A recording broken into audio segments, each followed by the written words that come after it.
Last Saturday, I went to Lowe's. I'm not really sure why I went to Lowe's. They don't sell golf clubs.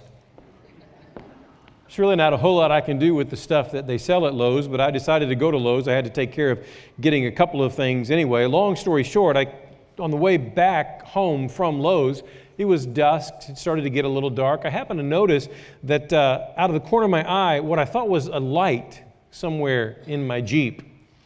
I couldn't quite tell what it was, but you know how that works. You kind of have that moment where you think you've seen something, but you're really not sure if you've seen something. But you know that something just seems a little bit different in the moment. So my eyes kept dashing around. I was looking around my Jeep, trying to figure out where that light might be coming from. If there was a light on somewhere, maybe like a dome light that I had left on or something like that. Finally, I turned around for just a second and looked in my back seat, and there I saw it. The light was coming from my Lowe's bag. I had purchased a couple of those solar landscape lights. You know what I'm talking about? They were in the bag, and in the darkness of my Jeep, they began to shine. The light shines in darkness. Sounds almost biblical, doesn't it? Yeah, for good reason. The truth is, we as the people of God, we have a light to shine in the darkness. We have truth. And I think every time we have the opportunity to share the truth, to speak the truth into the darkness, we should. Like the landscape lights, we shouldn't let whatever it is that happens to be put over us keep us from shining our light. And we can only shine the light if we know the truth. It all begins with knowing the truth, and then believing the truth, and then living out the truth, and then ultimately sharing the truth. So that's what we're going to do this morning about a couple of sensitive topics. We're going to focus on the truth. We're not going to focus on your opinion or my opinion or the opinion of anybody else in the world. We're going to focus on the truth. I was tempted to say, I have a story to tell you about two men that went to a graveyard as I started my sermon, just to see who attended the spring renewal week, but I didn't do that. And if you don't understand that, then I know you weren't here.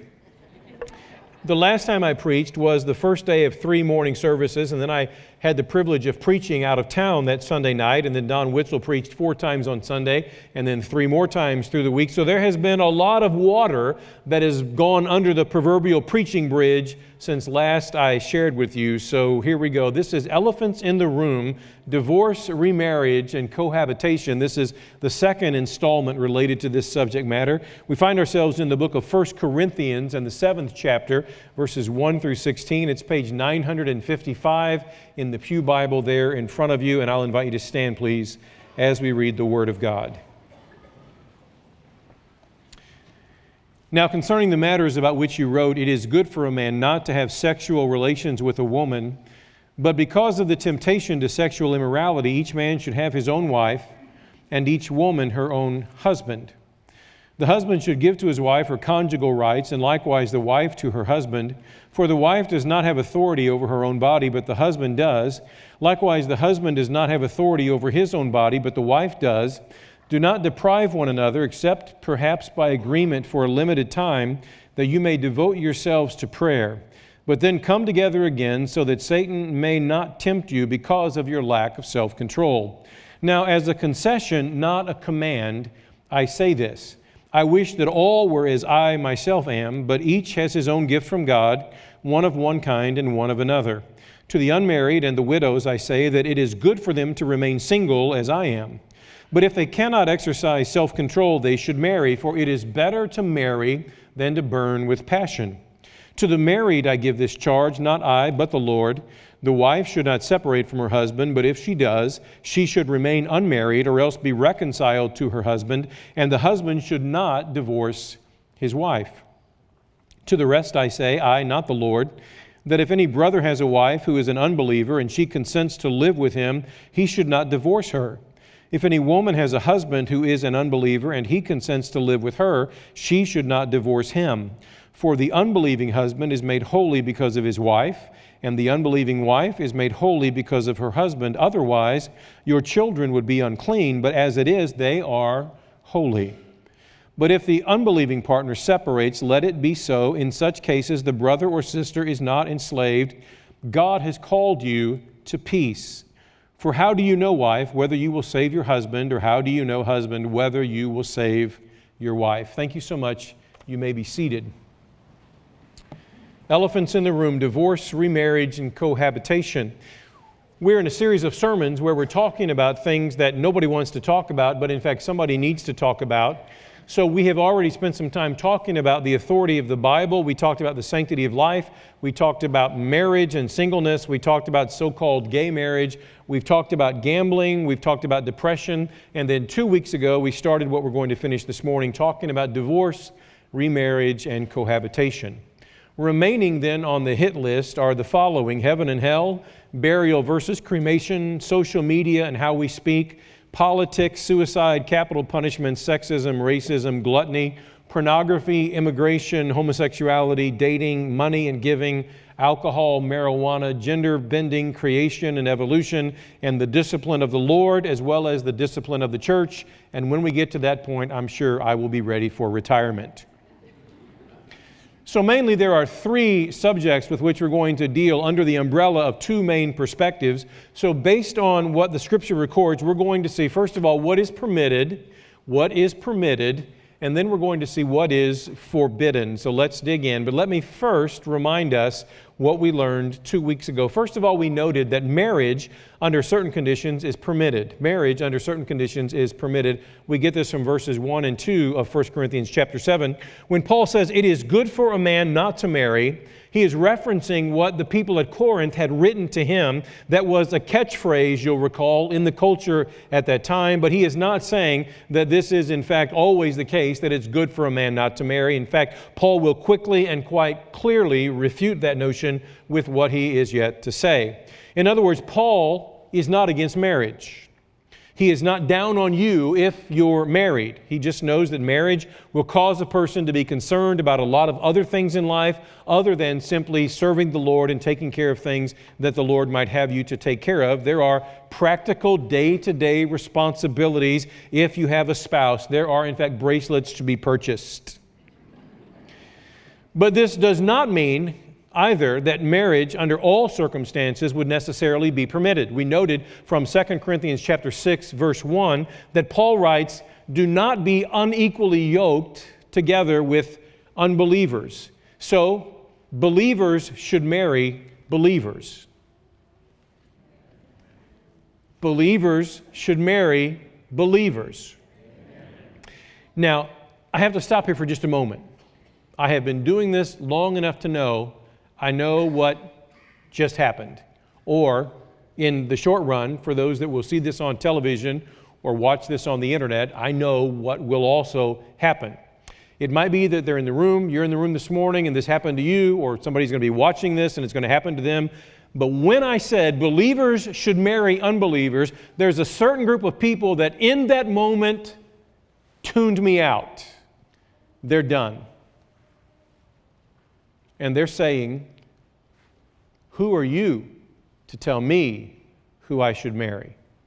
Believers should marry believers." Well, for the record, I didn't say it. Hello? I didn't say that. That's what the Word says. Now, I think it's about marriage. I think it's also about a lot of other things. I told you, be cautious about business partnerships and so forth. But do not be unequally yoked with unbelievers. So believers should marry believers. Now, you can ignore that, but I will say ignore that to your own peril. Now, God has a sense of humor, right? I mean, He has a great sense of humor. Look around.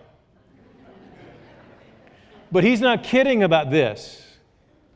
Now, I know that you think that cute guy or girl who doesn't want anything to do with Jesus, I know you think that he or she is worth fighting for because you know deep down in your heart of hearts that he or she will change. And here's what I'm going to tell you. He probably won't. He's only going to get worse. And she probably won't. She probably is going to get worse. Do you really want to gamble with the second most important decision you will make in your entire life?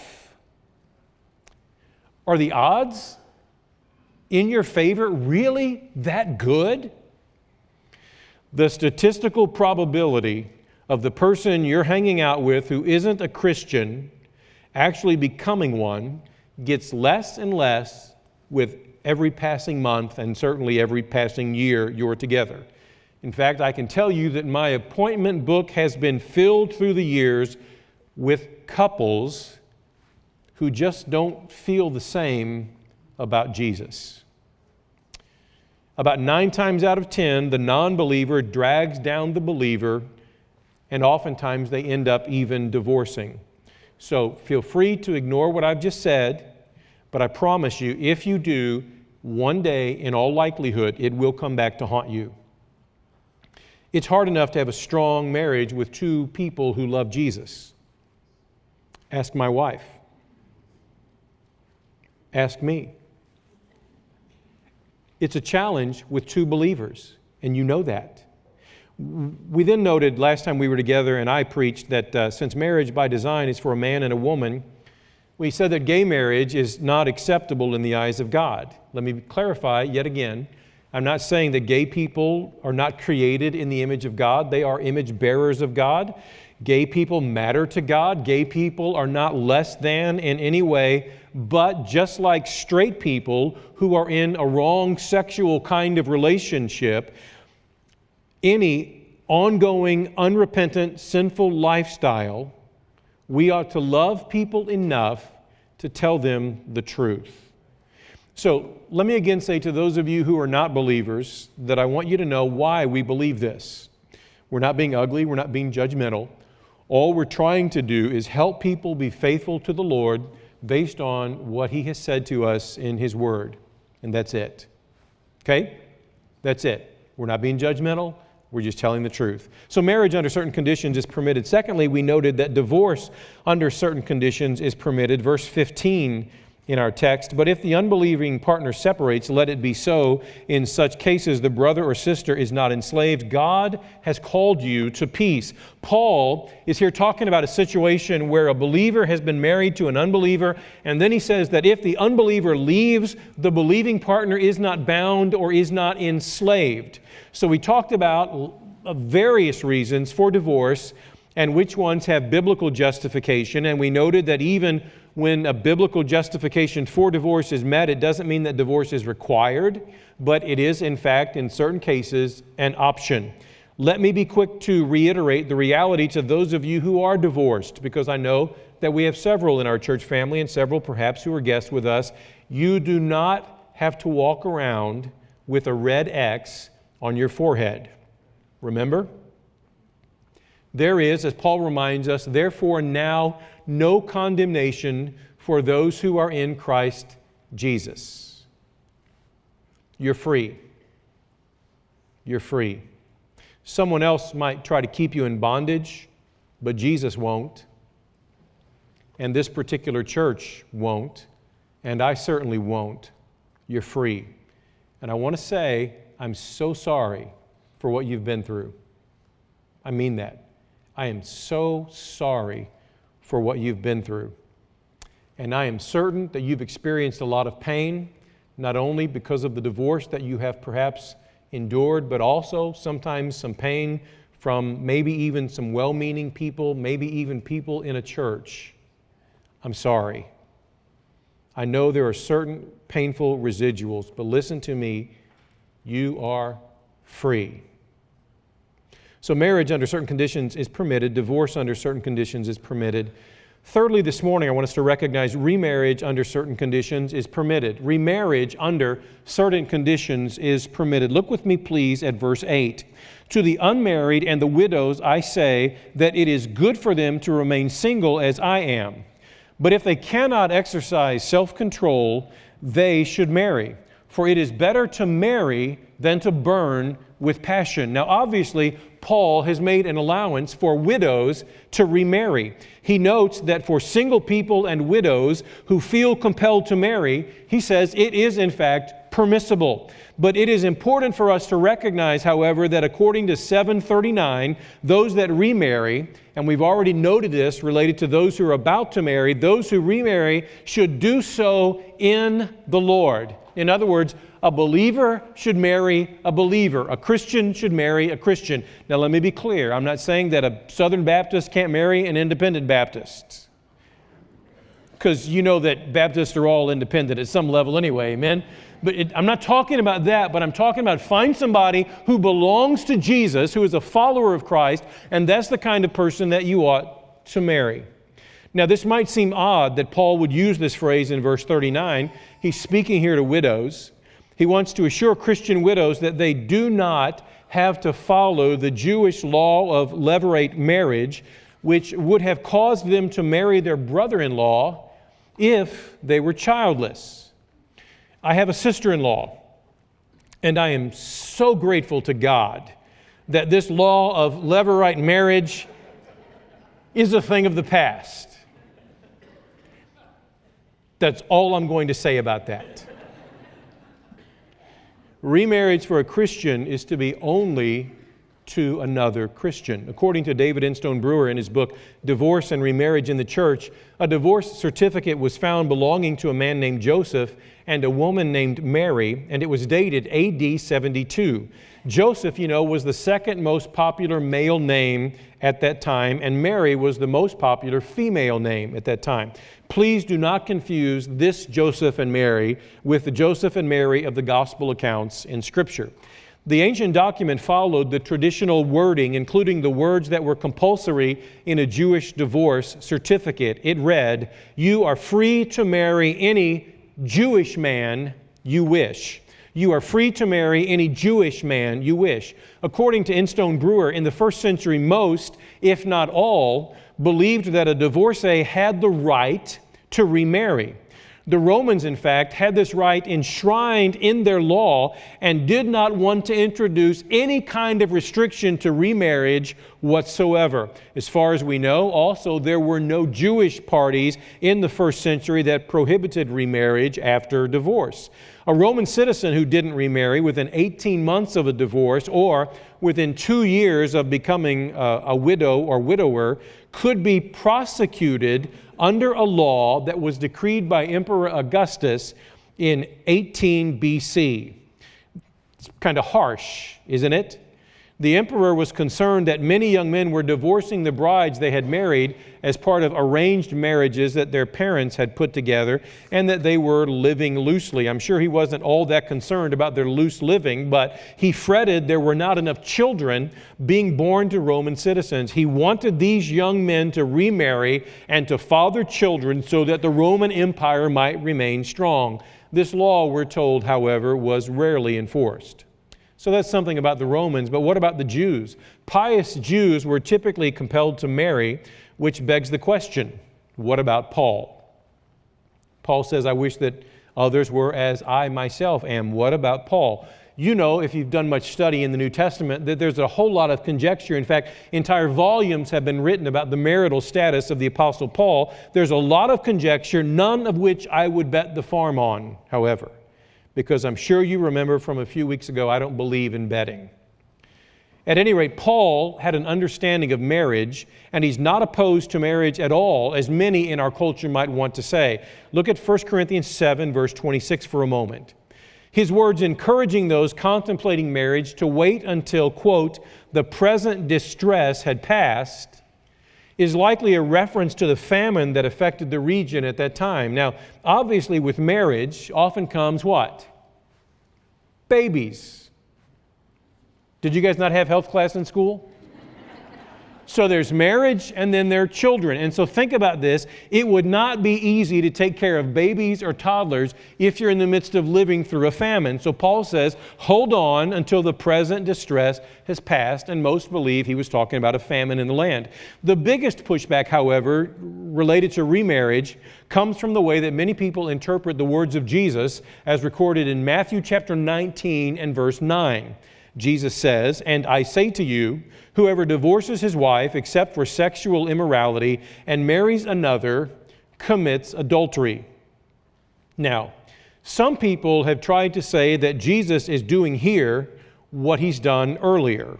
That is, making a statement of hyperbole, overstating his case, trying to be convincing and convicting and making a much bigger deal about something so that people might pull back the reins and choose not to remarry. He did that earlier, for example. He did use what we believe to be some hyperbole when he stated things like, it is better to cut off your hand than to keep your hand and allow it to cause you to sin, etc. But some would then say that these words of Jesus about remarriage being adultery are just like what he says when he's talking about looking with lust, and how looking with lust is in fact committing adultery. They would say that he's overstating his case. Now, I'm not sure all that Jesus is doing here, but I don't think that's what he's doing here. Rather, I think there are three things, at least, that he's doing. First, he is ruling against polygamy. If a man is not free to marry another woman because he's still bound to his first wife, that means God permits him to have one wife. So he's talking against polygamy. Secondly, Jesus chips away at the double standard of the day at some level by referring to the husband's sexual relationship with the second woman as being adulterous. By insisting that the man is committing adultery against his first wife, Jesus radically redefined the role of women in marriage, and in fact, please don't miss this, he elevated the status of women. Thirdly, Jesus appealed to Deuteronomy 24, protected women from the capricious power of their husbands to simply divorce them at will. Now, there are those in our culture, those even in the church culture, who will say that remarriage is permissible under all circumstances. Some will say that remarriage is permissible under no circumstances, and some will say it's permissible under some circumstances. I want you to know that I fall within the category that it is permissible under some circumstances. But I have grace toward those who don't share my view. Here's what I mean. My conviction here is based on the fact, first of all, that divorce is most certainly not the unpardonable sin. Also the fact that oftentimes the circumstances of divorce are not always as cut and dried and neat and clean as some people, Christians especially, might wish them to be or might think them to be. It's not always all that clear-cut. By the same token, if a couple comes to me desiring to be married and they've only been divorced for a brief period of time, I would conclude that perhaps they've not had time to grieve the failure of their previous marriage, so I would not be in favor of beginning a new marriage at that time. I would perhaps be in favor of that later on, after some time for healing had passed. If a couple comes to me desiring to be married, and this would be the fifth or sixth partner for each of them because of several divorces, I would very likely not be in favor of beginning a new marriage then either, for lots of reasons that we don't have time to talk about. But typically, if divorce has occurred and there has been adequate time for reflection and healing, I'm not in opposition to remarriage. I think we need to do what we can to put grace on the situation and help people move on. Having said all of that, I don't want to be the one to soften the words of Jesus either. But it is important to recognize that even if another marriage begins with adultery, it does not continue as adultery. I think the biggest point here is that Jesus is simply highlighting the importance, that is, the great significance, above all, of marital faithfulness. And then what are we to make of Paul's words? Again, he says in verse 9, part B, it is better to marry than to burn with passion. He knows that not everyone has the self-control to go through life without a marriage partner with whom we can experience sexual intimacy. Again, for some people, singleness is a gift. For others, singleness is not their gift. And Paul will say, rather than living your life in continual frustration, you would do well to find a marriage partner, someone who is in the Lord, and in fact, get married. So marriage under certain conditions is permitted. Divorce under certain conditions is permitted. Remarriage under certain conditions is permitted. Fourthly and finally, cohabitation under all circumstances is forbidden. Cohabitation under all circumstances is forbidden. Now, let me clarify, and I know we have children in the room. What we're talking about is two people of the opposite sex living together, sleeping together. You get the picture. This is important to say. The number of young and middle-aged Americans who have cohabited has doubled in the last 25 years. Let me again say, like everything else that we talk about in this series or any other, if you've done that, I'm not here condemning you. That's not my point. But I do think, and I think in fact you would agree, that it is important to teach the truth to help prevent other people from falling into the same kind of sinful trap that perhaps you at some point in your life actually fell into. So let me ask a question. Does anybody here not know that sex outside of marriage is wrong? Does anybody not get that from the Bible? So we're all on the same page with that, right? Any kind of sexual relations outside of marriage is wrong. The Bible is replete with warnings against adultery. It is replete with warnings, and I know it's kind of a King James old school word, but it talks against fornication. Now, I know we have some Gideons in our church, and I love what Gideons do, and I'm grateful that they pass out the little New Testaments, but the truth is, I wish that in addition to the little New Testament, I wish they would pass out copies of the book of Proverbs. You ever read the book of Proverbs? Early on, over and over and over and over and over again, the writer says, look out, steer clear of adultery. Do everything you can to keep from giving yourself to someone outside of the confines of marriage. So we know, we're agreed that sex outside of marriage is wrong.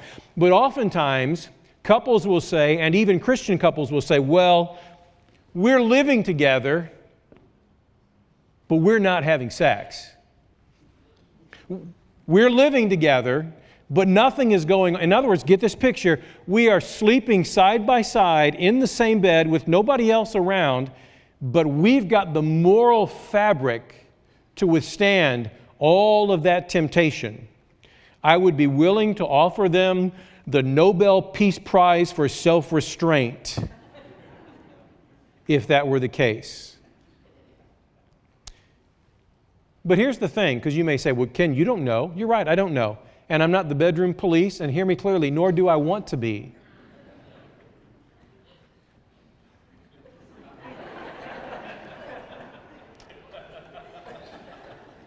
What time am I supposed to finish this thing? Because I think I finished about 60 seconds ago.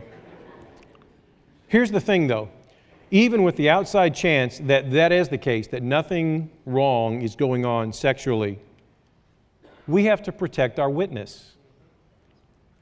How will our actions potentially affect those around us?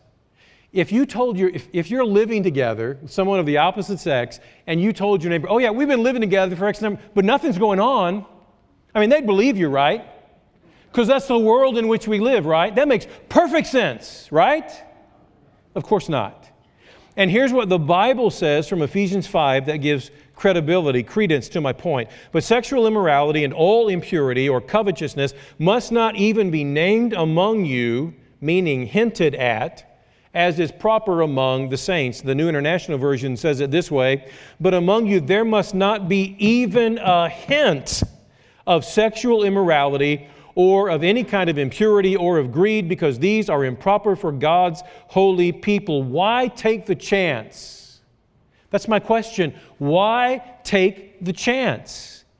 Why take the chance that other people will think you're doing something that you're saying you're not doing? Why take the chance that you might, in fact, give in to sexual sin? And why take the chance that you would ruin your witness? Now, what I'm about to say is not meant to be crude, but rather informative. It runs contrary to what the world says. I know that Hollywood and all the movies that come out and all the songs that come out and all of that, I know what they say. They say everybody sleeps together before they get married. That's what your children and your grandchildren are being taught by the culture in which we live. Everybody is doing this before they get married. Listen to me. Listen to me. No, they're not. They're not. Everybody doesn't sleep together before marriage. There are, in fact, some people who recognize the sacred nature of sexual connection, and rather than just give in, they decide not to put themselves in high-risk situations. Now, I know what a lot of people think, because I've heard this literally dozens of times. They think, well, we're going to get married, so what difference does it make? Or, we might as well test the waters, kind of like, test drive the car before we buy it. Test the waters. Really? Are you sure you're going to get married? I can't tell you how many young ladies have thought that, and they have given themselves to the man that they think is Mr. Right, only to discover he was Mr. I'll use you for sex until I decide to move on. Why should he marry you if you're giving him everything he wants without a commitment? Why? And by the way, somebody else, think about this, if this mindset continues to pervade, somebody else could be sleeping with the very person God designed to be your husband or wife. So, protect your body. Protect your heart. Certainly protect your witness. Don't give in. The reality is, living together does not replace or replicate marriage. Listen to me. People tell me, it's just like being married. No, it's not. It's not like being married. It's not the same. And in fact, it does not help you prepare for marriage. In fact, statistical data shows that couples who live together prior to marriage have a higher rate of divorce than those who do not. A study utilizing magnetic resonance imaging, MRI, and this is not a Christian study, by the way, strictly a scientific study. A study utilizing MRIs sought to examine the brain functioning of cohabitating and married women when facing stress. Researchers administered to both sets of women a mild electronic shock on their ankle. For support, the women had three choices. They could hold the hand of their partners, they could hold the hand of a stranger, or they could face the shock alone. When a married woman held the hand of her spouse, she registered a deep sense of calm in the hypothalamus region of her brain as she prepared for the shock. Conversely, cohabitating women holding the hand of the live-in partner registered little to no calm. What surprised researchers is that while both sets of women stated that they felt commitment from their partners, the cohabitating women recorded the same level of calm as those holding the hand, are you ready for this, of a complete stranger. Researchers speculate that while cohabitating women say they feel commitment from their partner, doubt resides in the deepest part of their brain. And do you know why? Because God didn't intend for us to just have sex. He intended for us to marry.